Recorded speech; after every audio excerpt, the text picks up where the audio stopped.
విద్యార్థులు సహజ పానీయాలు తీసుకుని ఆరోగ్యవంతులుగా ఉండాలని నియోజకవర్గ బీసీసీఎల్ ప్రధాన కార్యదర్శి కృష్ణ యాదవ్ తెలిపారు. మండలంలోని బాకరాపేట సమీపాన 11వ పోలీస్ పటాలయంలో జ్ఞాన విజ్ఞాన వేదిక ఆధ్వర్యంలో శ్రీరామనవమి వేడుకలు ఘనంగా జరిగాయి. ఈ సందర్భంగా బీసీసీఎల్ ప్రధాన కార్యదర్శి కృష్ణ మాట్లాడుతూ విద్యార్థులు కూల్ డ్రింక్స్ తీసుకోవటం మానేయాలని, సహజ పానీయాలు తీసుకోవటం వల్ల ఆరోగ్యవంతులుగా ఉంటారని రాష్ట్ర ముఖ్యమంత్రి చంద్రబాబు నాయుడు, విద్యాశాఖ మంత్రి నారా లోకేష్ విద్యార్థుల భవిష్యత్తుపై ప్రైవేట్ స్కూల్ ధీటుగా ప్రభుత్వ పాఠశాలలు తీర్చిదిద్ది మౌలిక వస్తువులు సమకూర్చి ప్రతి విద్యార్థి కడుపు నిండా భోజనం తినేందుకు సన్నబియ్యంతో నాణ్యమైన భోజనం అందిస్తున్నారని, శ్రీరాముని పండుగ సందర్భంగా ముందస్తుగా వడపప్పు, పానకం ప్రతి విద్యార్థికి అందించామని తెలిపారు.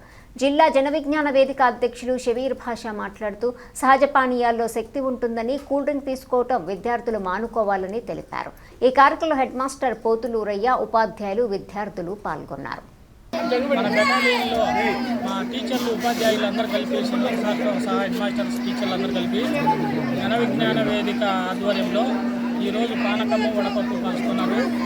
ఇందు మూలంగా దీనికి ముఖ్య కారణం ఏంటంటే శీతల కాలం, ఎండల కాలంలో కూల్ డ్రింక్స్ ఎవరు తాగొద్దు, దానివల్ల జబ్బులు పడతాను. కాబట్టి ప్రతి ఒక్కరూ పానకము, వడపప్పు తినాలనే ఉద్దేశంతో పిల్లలకు తెలియపరచడానికి మా టీచర్లు అందరూ దీన్ని సహకరించి మమ్మల్ని పిలిచినారు. అందులో ఈసారి స్కూల్లో పిల్లలకు ఈ కూటమి ప్రభుత్వం వచ్చినాక చంద్రబాబు నాయుడు గారు, నారా లోకేష్ గారు పిల్లలకు నాణ్యమైన చదువును కానీ, నాణ్యమైన భోజనం కానీ చాలా పెడతాను. ఐటీ నారా లోకేష్ గారు కూడా మన కంపెనీలు తీసుకొచ్చి పిల్లలకు, ఉపాధ్యాయులకు ఎంతో ఉపయోగపడతారు. మా టీచర్లు కూడా పిల్లలకు చాలా కృషి చేస్తారు ఈ గవర్నమెంట్లో. వాళ్ళకు కూడా మా ధన్యవాదాలు. కాబట్టి శ్రీరామనవమి శుభాకాంక్షలతో విలేకరులకు, మా టీచర్లకు అందరికీ పిల్లలకు శుభాకాంక్షలు తెలియజేస్తున్నాము. ధన్యవాదాలు తెలియజేసుకుంటున్నాము. చాలా సహకరిస్తున్న కృష్ణయ్యకు కూడా మా టీచర్ల తరఫున, పిల్లల తరఫున